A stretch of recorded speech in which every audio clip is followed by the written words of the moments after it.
Welcome to the CoCreators podcast. I'm Chloe Anderson. And I'm Lakita Williams, and we help leaders and organizations build the future of work. All right. Hello, and welcome back to the podcast. As you can see, it's just me today. Chloe and I are doing solo episodes in some of our closing episodes for 2025. And in this episode, I'm going to share my top 5 podcast episodes of the year. And there are a lot of lessons in here. I think lessons in both co-creation, in boldness, and leadership. And I think each of these episodes really brings that through. I am someone who learns a lot and listens to a lot of different elements, books, all of those things. And what I'll say is this is not an exhaustive exhaustive list. There's also not any of the co-creators podcast episodes here because I really wanted to bring in voices that maybe you haven't heard before. So I am really excited. In Chloe's episode, she is going to be talking about her top TikTok creators and TikTok episodes of 2025 as well. In these episodes, I do want to point out one thing that you're going to hear is that all of these have a guest. And for each of the leaders who have this podcast, they also do solo episodes as well. But these really stuck with me. And I don't think that this is a surprise because these are opportunities for co-creation in the conversations that they're having with the guests that they're bringing on. And the best hosts really bring their own story to the podcast, but they leverage their skills and curiosity to bring out the magic in others. So as I didn't set the intention that it would only be guest episodes, but when I sat down and looked at the final list, I was not surprised that they were. And it is another nod toward co-creation and what is powerful and what can happen when we bring people together. So, as I mentioned, we have some overarching themes here. You're going to hear about thinking big, making decisions better, living authentically, partnership, and also owning your narrative. So, are you ready for my top 5 episodes of 2025? All right, let's do this. So, up first is going to be She's So Lucky podcast hosted by Alfred with her guest, Rachel Rogers. And the episode is titled How to 10X Your Life by Doing Less, Not More. Now, I love both of these leaders. I have been connected or known about Rachel Rogers content probably for about 6 or 7 years. She has incredible leadership, and her book, We Should All Be Millionaires, is something that really, really resonated with me. In this podcast episode, she's speaking with Les, who is also just a powerful leader and who shares so vulnerably and generously in her background and all that she has learned. One of the things I love that she says is, I love being a student. And so that really came through in this episode as well. In the episode, Rachel shares a bit about what has been going on with her recently and some of her personal grief story, which I will allow you to listen to that and hear more about that. The thing that really resonated here is when she talked about 10X thinking big, which is a big, big part of Co-Create Works brand, is going after possibility and what you think is important is a high value for me personally as well.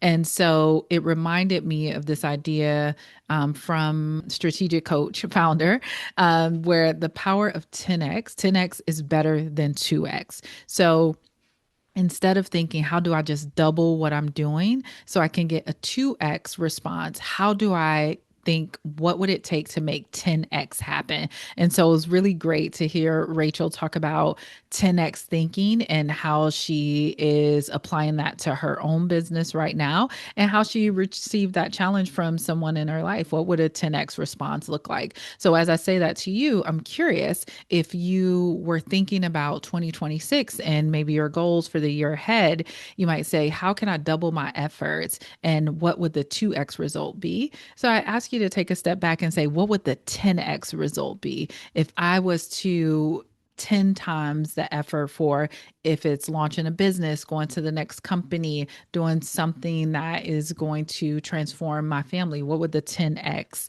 version of that look like?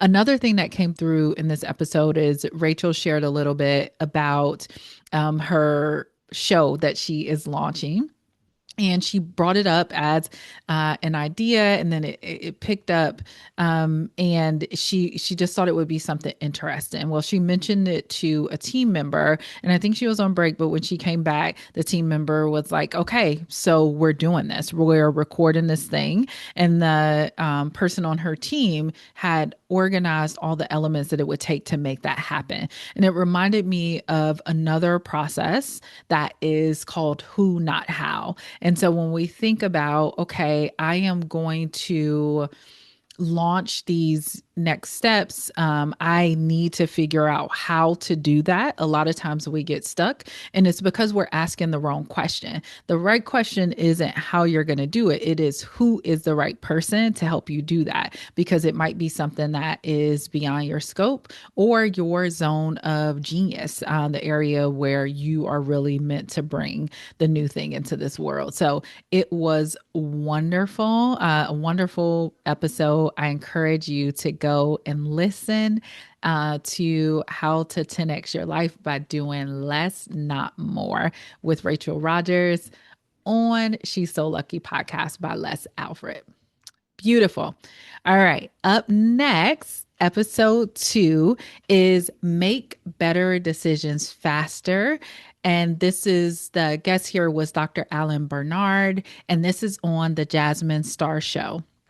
I love this show as well. I think I'll probably say that about each of these podcasts. I've listened to many episodes. I love Jasmine's approach, and I love how direct she is when she shares her perspective.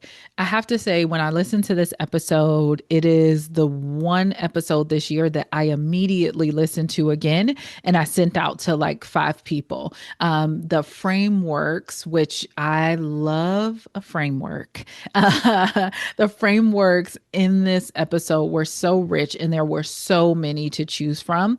And I'd started to implement a lot of the elements that Dr. Bernard talked about in this episode right away. One of them is the 100 initiative exercise. So kind of, if you think about all of the things that you're doing right now, if you list everything out that's demanding your attention, and ask yourself, how does these elements, these actions that I'm doing help me achieve one goal?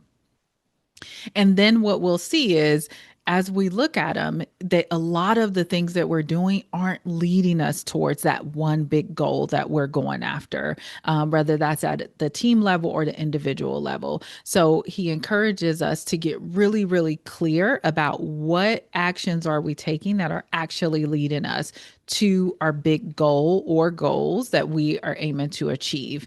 It reminds me of this idea. It was a statistic that came out, I believe, last year about how much time we all spend doing gray work, which is kind of moving things around and not getting anything done, or waiting for things instead of being able to move things forward. There was a movie I watched not too long ago, and they asked the character, well, what do you do? And the person said, I do business. What kind of business do you do? And the response was the business of business, right? That sometimes we are doing a lot of things, but it's not really adding up to the result that we want. So I love that exercise. And then the second element there is his framework on it's possible unless. And listen to the episode so you can hear the really powerful story where he talks about a conversation and an initiative that he was working on. But ultimately, it was a big project, and people thought that the goal that they weren't going for was not possible. And so he just said, hey, well, if it's impossible unless, and allow that silence to just sit. And the person then responded, well, unless this thing happened, then that would make it possible. So this question moves limitations that we might have up and might be running subconsciously to say them in a conscious way. And then we can begin to address, well, is this really impossible? Or is that a story that we've been saying? And if it is, if we name that, then we might say, okay, this is impossible within this set of criteria, but if we change these elements, that would suddenly make it possible. So just really great frameworks in this episode as well. And I will let you listen in. Like I said, this is one episode where I immediately sent out and shared with many people, and we started to use some of those frameworks right away. All right. So up next is episode 3. And that episode is titled The Danger of a B Plus Life with Susie Welch. Susie Welch has the Becoming You podcast. In this episode, she spoke with someone who had taken her framework, and that she emphasizes how it's really easy for us to get caught up in a B plus life. And what she means there is that if we're at a C life or a C minus life, then we will feel an urgency for change. But if we're in a B plus life, we might feel kind of comfortable. And so we will not push ourselves towards any activation. And so we have to be really mindful that we're not just living a B plus life. And one of the things that helps to shift this practice for people is her 85th birthday question. And here is the question: what would make you cry from regret on your 85th birthday? What would make you cry from regret on your 85th birthday? If you did not do that thing, if you did not accept the challenge, if you did not take the risk, what would make you cry from regret? And if there is an answer there, then you might, in fact, be living a B plus life. Of course, we can all be in C moments. So if you're there, you may be already feeling that urgency, but it calls us to say, what is our greatest personal impact that we want to have? The other thing that was really helpful in listening to this podcast. That not just this episode, this podcast in general, was her values bridge assessment, which is such a fantastic tool. We will link it in the podcast notes. But what I love about it is it helps to clarify what your specific values are. It's based on her research. And one of the things that she shares is that something like kindness or goodness are more so virtues and not necessarily values. So how do we get really clear on our values? And so far, I have not worked with anyone as a client or a friend or a colleague who's taken the values bridge and not been surprised at something that was in their values and their top 5 values. And what I'll say is not surprising, like I didn't expect that to be there, but a surprise of, wow, that really came through. That's something I've been feeling in my gut, but haven't been able to communicate clearly. And it comes through in the value bridge and gives them new language to begin to share that perspective and get clear on what they want. So ultimately, they can avoid living that B plus life and go after what they really want. All right. So, episode 4 is titled Love, Family, and Business: How to Work with a Partner with Jan's Greed on the Aspire podcast by Emma Greed. I have to say, this podcast was one of my favorite finds of the year. Emma, I believe this podcast won a Signal Award. This podcast is just phenomenal. And the guests come and share just wonderful, deep, transparent, vulnerable, right, knowledge and perspective. So love this podcast. I love this episode because it was two partners who are also in business together in different ways. They both are involved with both Skims and Good American. And I believe Emma started Good American. Jan's works as business partners with, I believe, Kim Kardashian for Skims. And so they talk about their busy life. They talk about their family and how they manage that as business owners, and both people being in relationship and partnership, and how they make that work to the best of their ability, noting that nothing is perfect. And so really great conversations and reflections on how they do that. I actually want to highlight the area of the podcast that talks about team and how we partner with other people. And one of the things that Jan says that just really deeply resonated with me is that we can all share our perspective. And I think on this podcast and in other places, we have talked about the value of friction, that there is importance in debating and having conversation about which way we will go. But one thing he said is something like, whoever cares the most or has the most knowledge makes the final decision.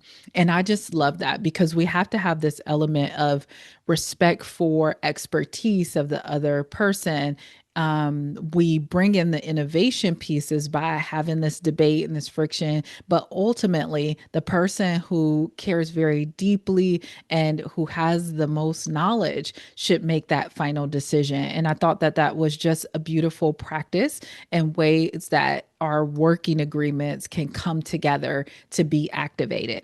Now, there's always exceptions for every rule or practice. This one, though, if I think about it in the context of teams, is more often right than it is not. So we can. It doesn't mean that an individual is making decisions in isolation, not bringing forth and welcoming some great debate. But ultimately, when we have conversation and debate, we put everything out there that might give the additional insights and inputs from a different interdisciplinary approach that we can use as inputs. And then ultimately, the final decision maker is the final decision maker. And that just provides a ton of role clarity.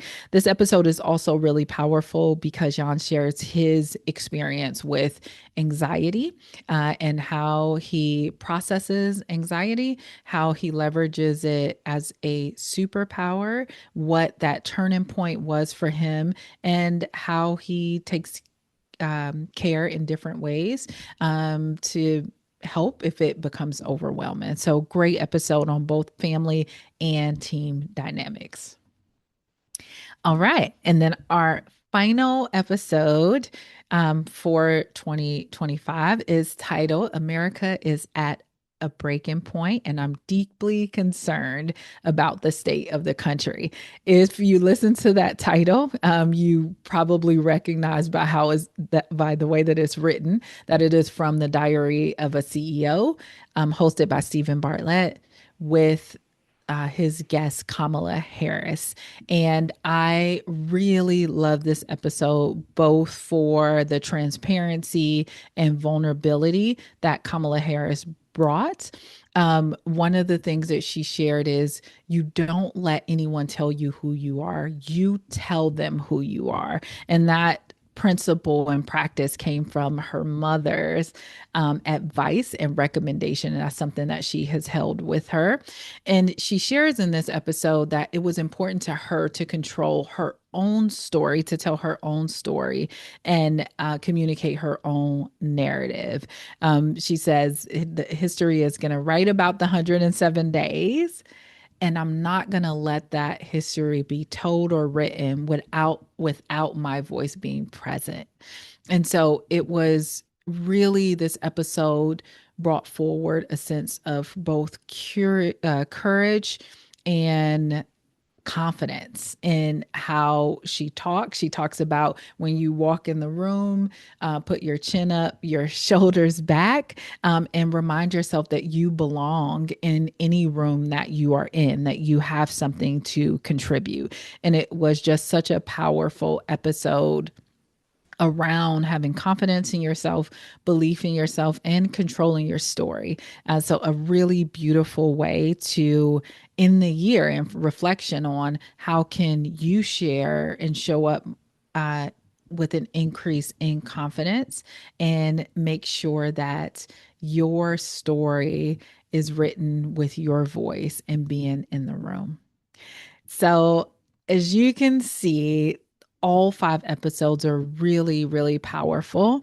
And I am a deep believer in there is often opportunity for us to learn from everywhere. And I think that comes across in each of these podcast episodes. Whether you agree with the host or not agree, I would say don't limit yourself to the opportunity to learn some new tools and resources, and would love to see you go from just listening to this episode to listening to any that really resonate with you, and then putting some practices into action or experimenting with how you can use some of those tools and resources. So that is my 5 episodes for 2025. Use these frameworks. Let me know what you think, which episode you listened to, and what actions that you decided to take as a result. And if you don't know where to start, let's start with the impossible question. So, what is your "it's impossible unless" question? And how would you answer that? Cheers. As always, thank you for listening to the Co-Creators podcast. Thank you for being a part of our community. And most of all, thank you for your leadership. We hope today's conversation gave you something to think about, and more importantly, something you can use. If this episode resonated with you, we'd love for you to share it with another leader, entrepreneur, or friend who might benefit from hearing it. And for additional resources, frameworks, and tools related to our topic, please be sure to subscribe to our newsletter at CoCreateWork.com. And of course, if you have any question you'd like us to explore in a future episode, we would love to do that. So please send it to podcast@CoCreateWork.com.